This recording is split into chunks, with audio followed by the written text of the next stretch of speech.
We run these every week. We're on number 41, I think it is now, which is brilliant. We run them every week. It's an open webinar format. We aim to cover a topic in engagement that is topical. It brings interest together and it allows us to have a really good conversation. A little bit of a hi from Bryce. Bryce, you're running it with me today, so just a quick introduction from you. Welcome, everybody. Just a quick overview of what we're doing here. Martin's mentioned this as session 41, and in a way it represents a slight transition because Martin is now beginning to create areas of specialization, if you like, whether it be performance management or onboarding or change management, and I'm picking up and running with the strategy ball. So this is a pilot session, if you like, with some fairly demanding with a demanding audience. And what we're trying to do today is look at the board and say, given the current situation and looking at the question that's asked at the top of the board, where you'll notice that at the top of the board, it says strategy demonstration session on 18 September, and that it basically aims to address this question of the strategic situation we find ourselves in. So that's what the whole purpose of the discussion is today, if you like, to find what the right strategy tactics are. And the idea is that each of us would come to the party with something that they felt was important at the moment, if you were evolving or developing a new strategy. And so that's really the goal, is to talk about strategy and what we would do if we were coming up with a new one. Yeah, that's excellent. And I think this is a topic, and the reason I want this to be a specialism, Bryce, and the reason I want it to stand alone is because I go after, in my experience and currently and in the future, areas of complexity where the wider team, not necessarily people who, if I may say, like us, who have maybe a background in this. You raised a really interesting point, Rob, about how you would go about it and how you would pick up the opportunity first and run with it. And it is intended to be an open framework. What I would say is this is all about taking the complexities and all of the moving parts of strategy, particularly now in times of difficulty and where colleagues are a little bit maybe feeling disconnected, disenfranchised, and a little bit concerned about their jobs. That's one moving part. You have the strategy changing because the business is changing, and that's another moving part. And for me, there has never been a better time to bring those moving parts together in a way like we've almost done in the last half an hour, that you guys don't know each other, but you're collaborating on the same board, and there'll be things we find out about each other today because of the prompt. It's there as a prompt and a prod, and that's the big picture framework. I like the part of my job in the past where I was asked to go into situations and find out what teams did. I found out what teams did by talking to them on a level. So talking to everybody in that team, not from the top down, but actually from the bottom up, and actually finding out what they did, find out what the team did. And then I would come back to the senior team and explain it. I did that using doodles and pictures. There's stuff I've got around me all over my desk. I turned them into these symbols that you see behind me. This means measure, this means challenge. And in the board, you'll see throughout the different sizes of kits, the physical kits and the digital kits. We use this science of loads of stuff around semiotics, NLP, Lean Six Sigma. That's all my background, but it doesn't matter. What actually matters is, can we converse with the people out there in the team? If you want to find out any more about what you see today, yourbigpick.com/strategy. And as Bryce said, this is a new specialism that I'm working with Bryce on. And I'm going to hand over this point because I can't wait to find out what happens next. And I'll share the board so everybody can see it. But please work within your own tab so you can move things around. Over to you, Bryce. Thanks very much, Martin. So the board has been set up for what I saw as possibly a typical strategy session. And we're talking about evolving a new strategy. So you'll see there is a box that talks to the idea of strategy using a framework called SAW, In other words, can we soar instead of swatting? A lot of people are familiar with SWOT. So this one says, what strengths have we got? What opportunities? What are our stakeholders asking for? What aspirations do we have? And then I've just, for good measure, thrown in a few quotes from Richard Rumelt, who's one of the greats where strategy is concerned, because he always gets right to the heart of it and says strategy is about coherent actions. So strategy is not just about paper exercise, which everyone bemoans, but it's actually about doing something that plays out. And the focus for myself, and I think Martin has already made this point, is that the best way to develop any strategy is to have your team on board. So in a workplace environment, you would have your whole team around you, your people from sales, your people from management, people in marketing, etc. And you would work through a strategy challenge of some sort or another. The board in this case is set up so that in the center of the board, we have the customer journey. And so the focus in this particular case obviously is, what do we need to do for our existing customer, or what do we need to do for a new customer, and so on.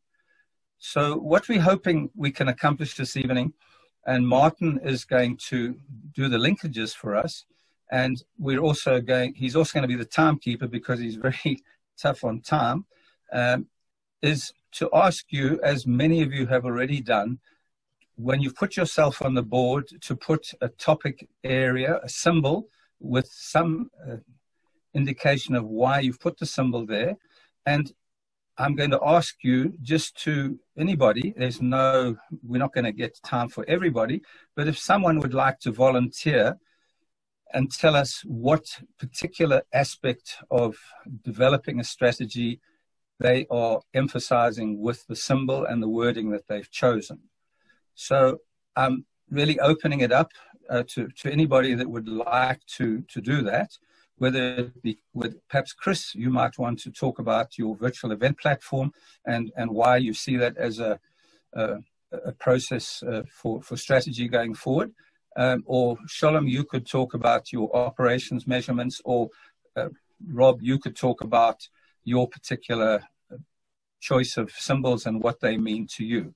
So I'm really throwing the floor open at this stage.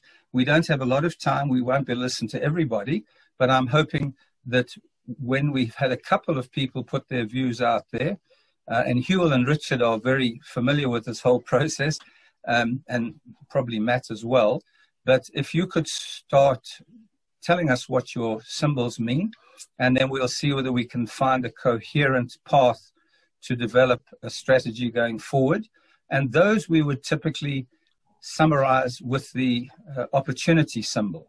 So when you finish speaking about your particular thing, Chris, if I pick on you, Chris, not that I'm picking on you, but when you talk to your point, then you might say, well, the opportunity is X, Y, Z, and you would then choose an opportunity symbol from the toolbox or the stationery cupboard, label it, and the minute you do that, it then goes into the opportunity basket on the top right-hand side. You'll see the opportunity symbol there.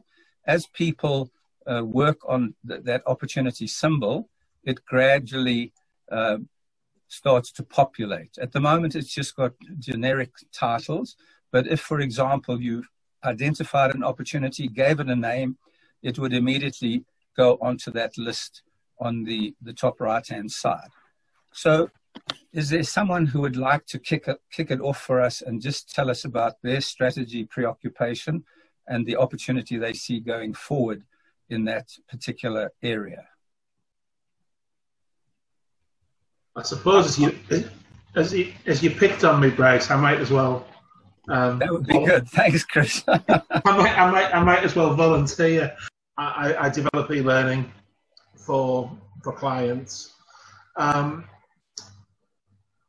I'm very aware that in the current COVID situation, lots and lots of physical events are not happening, and therefore the strategy area I'm looking at is how to actually provide or partner up with a virtual event platform provider to allow those events that have been cancelled to go ahead.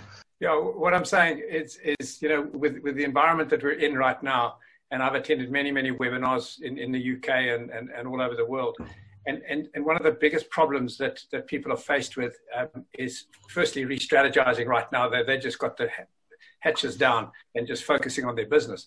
But the people within the organization are all feeling vulnerable. People have been on furlough. People have lost their jobs. People don't know where they're going. There's massive problems. Even the university I do lecturing in, they've just got, Stellenbosch Business School's just got rid of 40 people. There's a lot of problems going on. So that's why I put our people there. And I moved it from sales because it's not a sales thing.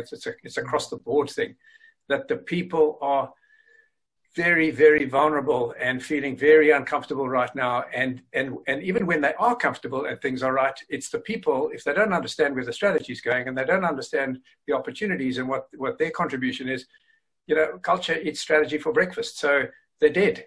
Strategy won't even work if you haven't got the right people. So to me, it's a core of everything. But would you be able to identify an opportunity for us, rather, as I've asked Chris to do, that you could put on the board and label so that it comes onto our list of opportunities that we could see with strategy going forward? This whole COVID and all the changes have been quite interesting. I think it's a lot easier trying to sell a training course or consulting. I've just received a tender for a consulting gig where they specify you're going to have so many meetings a week online, whatever. So I don't think there's been a lot of, it's a mindset change within management. That opportunity that you've not labeled yet, can you give it some words so that we can see, you've described an opportunity. Can you make it more explicit for us rather than just being an opportunity?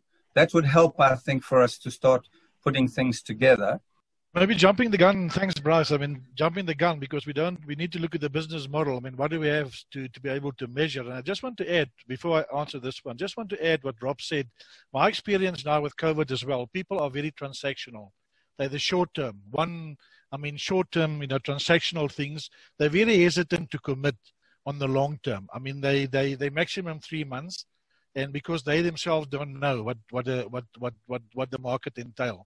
So, and you're 100% correct. I mean, we do set a lot of effort in, but the conversion rate is actually very, very small. So that's just my little contribution. Bryce, on the KPIs, I think we just need to hang on a little bit there, because obviously, measurements for a company, what you need to measure, So at this stage, to put the generic things there. Under the KPIs. No, that's fine. It's again fairly cryptic. Maybe I could ask Richard. Richard, I see you've put something up in front of us there. Can you just take us through it, perhaps? Briefly, my strategic challenge is that even though theoretically the demand for my services in my chosen sector should be going up, because I'm focused on productivity and efficiency, in practice, because my potential clients have no money, little attention to anything beyond the immediate, week or month, and are determined to conserve budget, the demand for my services is actually evaporating, and therefore I'm focusing on an opportunity around producing low-cost document automation facilities for lawyers in the form of almost a micro app. I'll ask you, Martin, how are we doing for time, number one? And then perhaps we can start, I see Martin's starting to link things together. How are we doing for time, Martin? Yeah, it's fine. Time's fine, Bryce. I'm just following along, and you'll notice there is stuff happening in the board, and I'm watching the audit on the right-hand side. If you want to see who's active, go in the history on the right hand side and see who's active.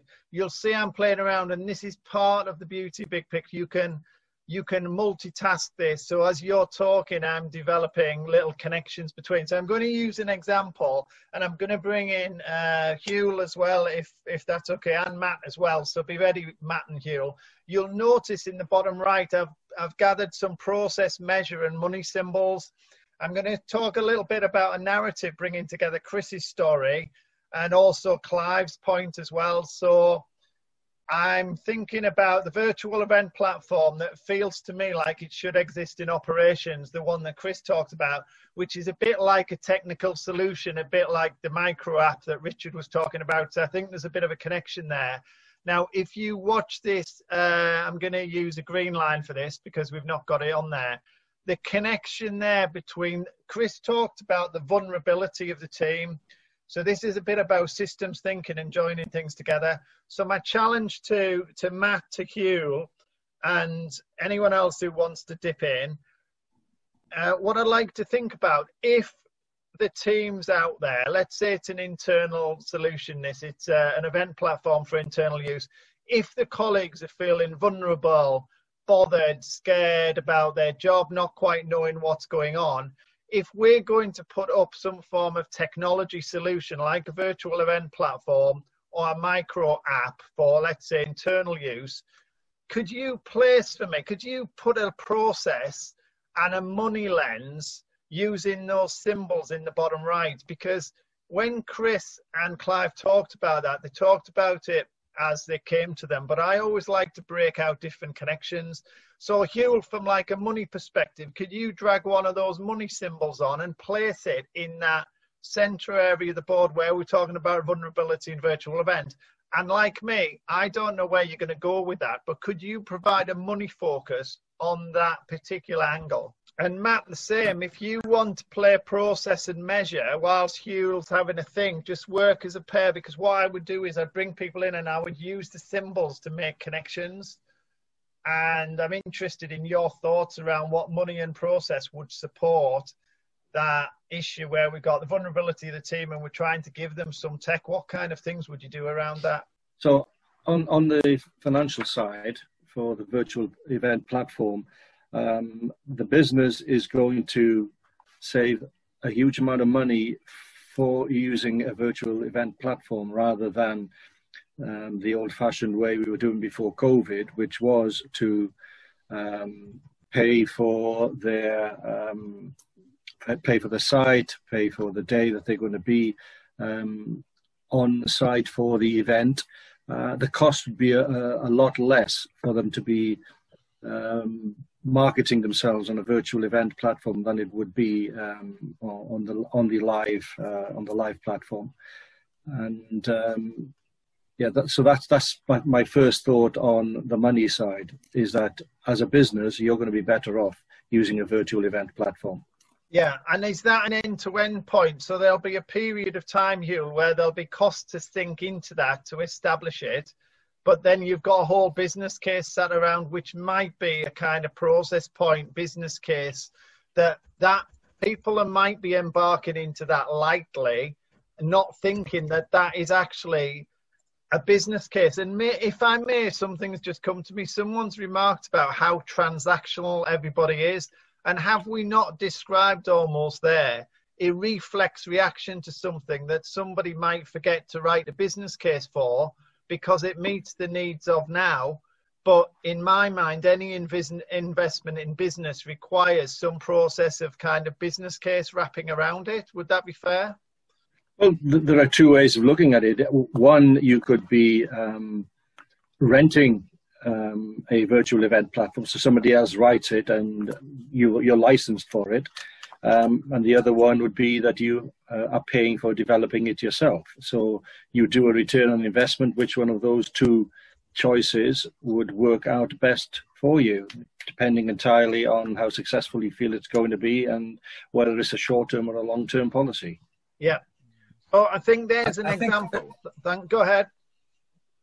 I think it's interesting because if we look at the evolution of the Zoom platform now, a whole lot of people are coming up with added value platforms. And so what's happening is it's becoming a transactional space.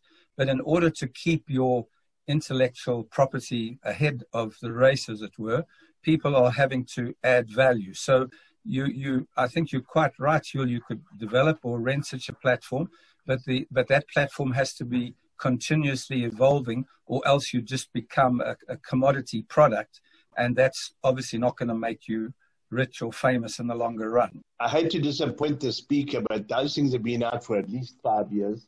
I know of 3 in South Africa alone. This is not new. It's new in some of our minds because it's the first time it's impacted on us and our inability to travel to exhibitions and that, and conferences. But the reality is this is not new. It's old tech. It's been around a long time. There are plenty of them. You just go on to Google and you'll see them all there.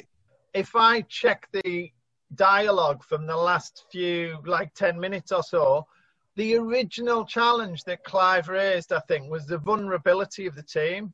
Yet what we have talked about and what this has made me realize is we're talking a lot about the technology solution to what is a very human and personal challenge. And whenever I look at that pattern, that cluster at the center of the page, whenever I see the team with their vulnerabilities and their worries, putting up a technology solution, rented or bought or anything else, isn't itself going to do that. In fact, you could say all it's going to do is increase the vulnerability of it. And the reason I've placed a process symbol there at the center, I'm just going to zoom in on it on my share, is for me, surely more is required. That if we're going to, if it's a strategy around giving vulnerable, giving the team some new technology, but they're already in a vulnerable position, if there is a process there that I've plonked, what would that process be called? What might we think that process is? I don't know if, Matt, your mic's open, but from your perspective, from an objective view, what kind of process would you see in there to marry up the challenge of the vulnerability of the team and some new tech heading their way? I've got in my mind what I'm thinking, but I'm not sure how to articulate. I mean, to me, having come from the technology industry, the tech's actually the easy bit. You know, it's the understanding how people will use that technology and how they will interact with it and how it will change their behaviours. That's the bit that is really, that's where the process needs to be focused. You know, the actual delivery of the technology that, you know, I'm not sure who said it, that, you know, that's been out for many years, and the features and all that stuff that comes with it, that's all straightforward with the right type of you know, support. But ultimately, figuring out how that's going to interact with the people in your business, that's where you've got to start the thought process, because that will essentially define, you know, what type of events platform you need, for example, or what type of technology you need. Is Zoom the right one? You know, there's many out there. So in a way, I feel like we need that's where the process should begin. And it feels like we need I'm looking for a people box on there, like a HR box, and we don't seem to have one. But I wonder if that's the angle that I would take this, which is, you know, very much forget the technology and focus on, you know, where's that vulnerability lying? You know, what do we need to change in terms of changing the way we manage our people, the way we interact with our people, the mechanisms through which we make them able to communicate with each other, for example. And then only at that point will you then begin to get to the platform through which the technology platform behind that. Does that make sense? And I'm going to test that, Matt. And this is what we do all the time with Big Picture Conversations. And I know this is just an insight, but none of this is scripted. So we're making connections up on the fly, and we use, as Rob has done a number of times, what we're doing is, in my mind, we're picking off and using the symbols as prompts and to follow on as a yes and conversation, Matt. If you took that process, and I've just put HR on there and I'm going to create a link, the measure symbol didn't appear in that context so far. So to carry that on, how would we know that was working? How would we know that process, whatever we call it, to understand the human need of play, how would we measure that was working? Because putting in the system, for me, isn't maybe the outcome. The outcome is something linked to the vulnerability of the team. So how do you measure whether that's working or not? What kind of metrics could you use? That'd be around the whole sort of employee well-being, or the types of engagement that people have. So it's very much soft measures rather than anything hard, in my view. Yeah. Now that's interesting. We had that theme, didn't we, on our digital event, which is interesting, but I'm not going to segue into that, but I've just remembered something about the soft measures, the hard measures. So it's interesting that's come up. I'm going to come back to you, Bryce. I've used up a few minutes there, but for people who are following my share rather than their own board, we're zooming in this area of the center, and we're using the area of the business to start the conversation, the different symbols. And then we could grow it out. So I could come back to a Rob, or a Sholly, and I could say, right, that's operations. What's happening in marketing about this issue? How should we be thinking about it in marketing? If this is an opportunity, what could we be doing in a different part of the business? But I'm going to leave that hanging. So Bryce, you can maybe take that connection, see where you want to go with it in the context of strategy. I did put a problem or challenge symbol there saying matching tech with people. And I know those people who are in the learning space, and there are quite a few people on this platform tonight, are talking about things like social learning and gamification and other ways of facilitating learning. The question is, how do we boost engagement of people that are feeling insecure? And tech obviously can do that or not. So I think that, to me, is what the big dichotomy that's coming out of this. There must be an opportunity to make tech more people-friendly so that people don't feel as threatened by it going forward. And I think that's right, Bryce. And the connection I'm making is Rob's very robust point made in his own way about tech is not new news. Caught me by surprise, not because of the emotion and the strength of feeling behind it, which is always good, but the fact I wasn't thinking about it as a tech issue.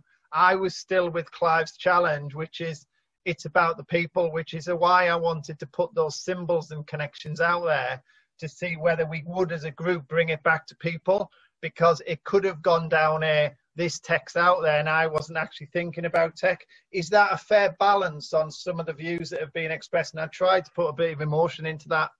There should be a starting point A, okay, and then we say, okay, listen, this is what we want to achieve. Now, how are we going to do it? Okay, let's look at sales. Let's look at operations. Let's look at our manpower. Let's look at all the influences, external, internally, on the operations, on people, on the suppliers, because suppliers. I mean, how many companies have I spoken to say, listen, we have demand, but we can't find stock.